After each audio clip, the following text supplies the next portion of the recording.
খুব ভালো লাগছে যে আপনারা আমাদেরকে এখানে আহ্বান করেছেন। আমরা কিন্তু কেউই পেশাদারী গীতা পাঠক নয়। যে গীতা পাঠকের সঙ্গে আপনাদের আলাপ আছে, যারা পণ্ডিত মানুষ, গীতার আশ্রয়ে বরাবর থাকেন, শ্রাদ্ধ বাড়িতে অথবা কোনো শুভ কর্মে গীতা পাঠ করেন, সেই পর্যায়ের গীতা পাঠক আমরা নই, হতেও পারবো না এই জীবনে। তবে যেহেতু কথা বলতে পারি, আপনারাও পারেন, কথাটি সৎ কাজে লাগানোর জন্য। যেমন অনেকের জীবন ভালো কাজে লাগে, অনেকের ইন্দ্রিয়গুলো ভালো কাজে লাগে, তেমনি এই যে বাক শক্তি, এটিও যাতে ভালো কাজে লাগে, সেই জন্যই গীতার আশ্রয় নেওয়া। আমার নিজের একটু পরিচয় দিই। আমার বাড়ি হচ্ছে লাভপুরের আগে আপাডাঙ্গা বলে একটি গ্রাম, অনেকে জানে। পেশাতে একটি প্রাইমারি স্কুলের টিচার ছিলাম, রিটায়ার করেছি 3 বছর হলো। রিটায়ার করার পরে কি করব? রাজনীতি করতে পারবো না, ভালো কথা বলতে পারি, তৃণমূলও টানবে, বিজেপিও টানবে। তাতেই এমন একটি জায়গায় আশ্রয় চেয়েছিলাম গোবিন্দের কাছে, যে তিনি তার আশ্রয়ে আমাকে রেখেছেন। আসলে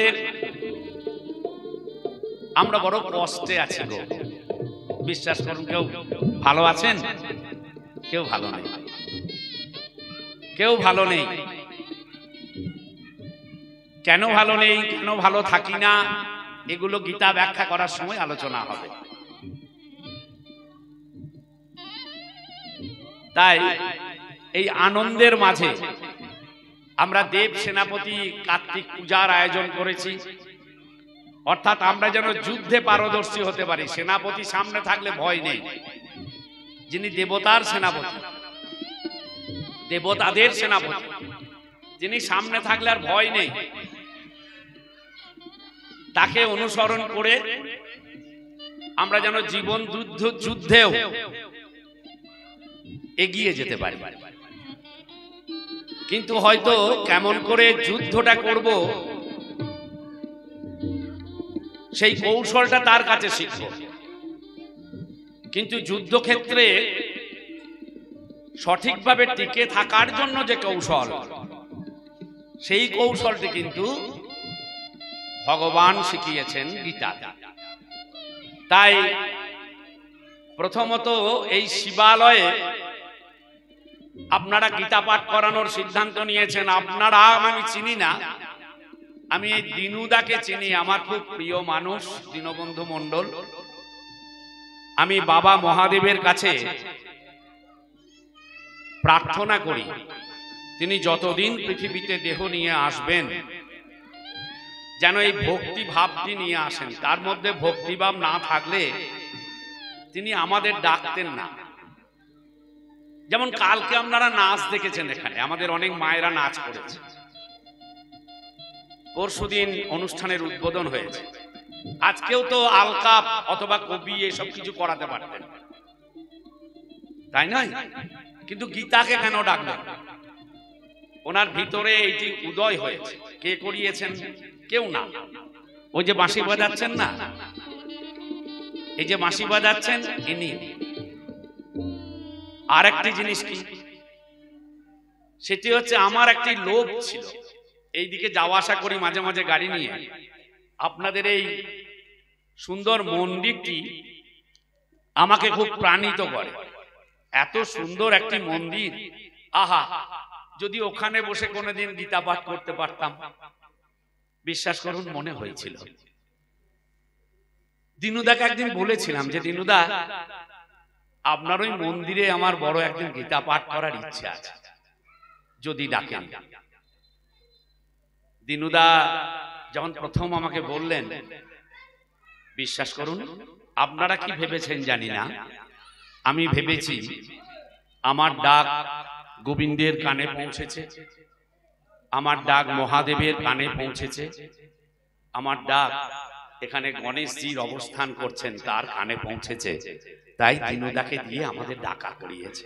শুধু আমাকে একা ডাকেনি গো, আমাকে একা ডাকেনি। দেখছেন না কত মা কত বাবা, তারাও যেন সংসারের বন্ধন ছেড়ে গীতার আশ্রয় নিয়ে আপনাদের কাছে এসে বসেছেন। এ কয়েকদিন আগে থেকে ওরা গীতা চর্চা শুরু করছে। ওরা কেউ ফেয়ার অ্যান্ড লাভলিও মাখে না, কেউ পার্লারেও যায় না, কিন্তু মুখগুলো কেমন চকচক করছে দেখছেন? দেখুন, সবারই মুখগুলো চকচক করছে। কেন জানেন?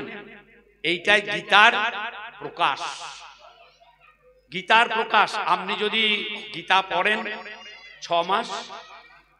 6 মাস যদি গীতা পড়েন, আপনার মন আপনার চেহারা সব পরিবর্তন হয়ে যাবে। 6 মাস, বেশি দিনের কোর্স নয়, মাত্র 6 মাস যদি গীতা চর্চা করেন, আপনার চেহারাও পরিবর্তন হয়ে যাবে।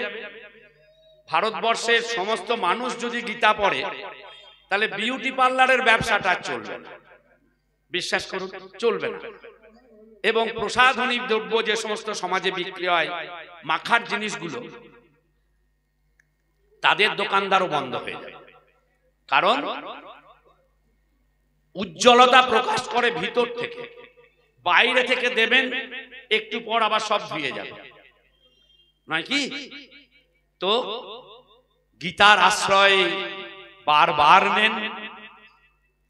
জীবনে যতবার জন্মাবেন তার কাছে প্রার্থনা করুন, আমাকে যেন তুমি একটু করে গীতার আশ্রয় দিও। যারা দূরে দাঁড়িয়ে শুনছেন, একটু কাছে এসে বসুন, যেন মুখগুলো দেখতে পায়। কত ভালো ভালো মুখ এই জীবনে আর দেখা হবে না গো। একটু আসুন এবং মন দিয়ে শুনবেন। যাদের খিদে লাগবে তারা বেশিক্ষণ থাকবেন না, চলে যাবে। খিদে লাগে তো, কারণ সকালে প্যান্ডি খেয়ে সকালটা শুরু হয়। অম্বলের গ্যাসের ট্যাবলেট, ওমেজ, প্যান্ডি, আমি নামগুলো জানি, খাই না। এগুলো দিয়ে জীবনটা শুরু হয় সকালটা। রাত্রে ঘুমানোর ট্যাবলেট খেয়ে ঘুমোতে হয়। বড় যন্ত্রণা আমাদের জীবন, বড় যন্ত্রণার জীবন। তাও কিন্তু নিয়মিত কীর্তন শুনি। এখানে কীর্তন হয় না? হয়, কীর্তন শুনি। কতদিন থেকে কীর্তন শুনছি। এখন তো মোবাইলেও কীর্তনিয়ারা লোড করে দিচ্ছে। সমস্যাটা কোথায় জানেন? যারা কীর্তনের মধ্যে দিয়ে যে কথাগুলো বলে তারা নিজেরাই মানে না, তাই কাজে লাগে। যারা বলে কীর্তনের কথাগুলো, ঠাকুরের লীলা কথা বলতে গিয়ে, তারা নিজেরাই মানে না, তাই কাজে লাগে না। আসলে ভগবান ওই জন্য তাকে বলতে হয়েছে যে আমি যদি না করি তাহলে আমার কথা কেউ শুনবে না। ভগবান গীতায় বলেছেন। তাই কীর্তন জগৎ আমাদের আসল ভক্তির পথ দেখাতে পারেনি। আমরা ভুল ওষুধ খাচ্ছি, ভুল ওষুধ। আমি কীর্তনকে খারাপ বলবো না, সেই কীর্তন আপনারা সৎ হওয়ার পর নিজেরা করবেন, ভালো হবে। কিন্তু আমাদের সমাজে ভুল ওষুধ দেওয়ার জন্য সমাজে শান্তি নাই, এত হিংসা, এত ঝগড়া, এত লোভ, এত মারামারি, এত বিভেদ, সব এর জন্য। কেউ কাউকে ভালোই বাসি না। এই ভোট এলে দেখবেন ওই ঝগড়া হবে না? হবে তো। আবার কোনো কারণে দেখবেন আমি গরিব, ও ধনবান, ধনী, ঝগড়া, ভেতর একটা পাঁচি। আবার ও শিক্ষিত, আমি মূর্খ, একটা পাঁচি। আমি দেখতে ভালো, তুমি দেখতে খারাপ, একটা পাঁচি। এই পাঁচিরটাকে ভাঙতে হবে, এই পাঁচিরটাকে ভাঙতেই হবে। কে ভাঙতে পারে জানেন? কে পাঁচির ভাঙার মন্ত্রটা দিতে পারে জানেন? গীতা, গীতা, গীতা, গীতা। আমার সঙ্গে একবার বলুন সবাই মিলে দুহাত তুলে, ওং নমো ভগবতে বাসুদেবায়। বলুন না, ওং নমো ভগবতে বাসুদেবায়। আবার বলুন, ওং নমো ভগবতে বাসুদেবায়। ওং নমো ভগবতে বাসুদেবায়। ওই দেখুন উনি আসছেন, বাসুদেব আসছে। ওই চোখে দেখা যাবে না, ওই চোখে সব খারাপ জিনিস দেখি, তাকালেও দেখতে পাবেন না।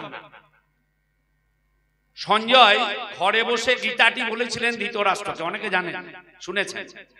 মাঠে গিয়েছিল নাকি? যাই নাই। তাকে ব্যাসদেব দিব্য চক্ষু দিয়েছিল। আপনি গীতা পড়তে পড়তে আপনার ভিতরে যখন দিব্য চক্ষু, দিব্য জ্ঞান প্রকাশিত হবে, তখন আপনি বাসুদেবকে দেখতে পাবেন। আপনি ডাকলেই সে আসবে। বিশ্বাস করুন, বাসুদেব এলেন। এবার আমাদের অনুষ্ঠান শুরু হবে। প্রথমেই আমরা অগ্র পূজা করব। অগ্র পূজা মানে ভগবান কৃষ্ণের পূজা।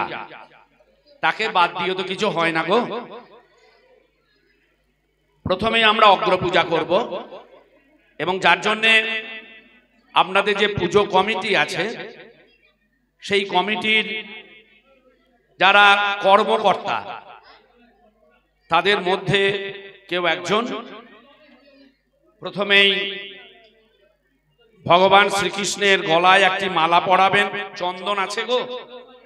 চন্দন আছে? হ্যাঁ, চন্দন। ওনার পায়ে একটু চন্দন দিন, ভগবানের চিত্রপটে একটা চন্দন দিন।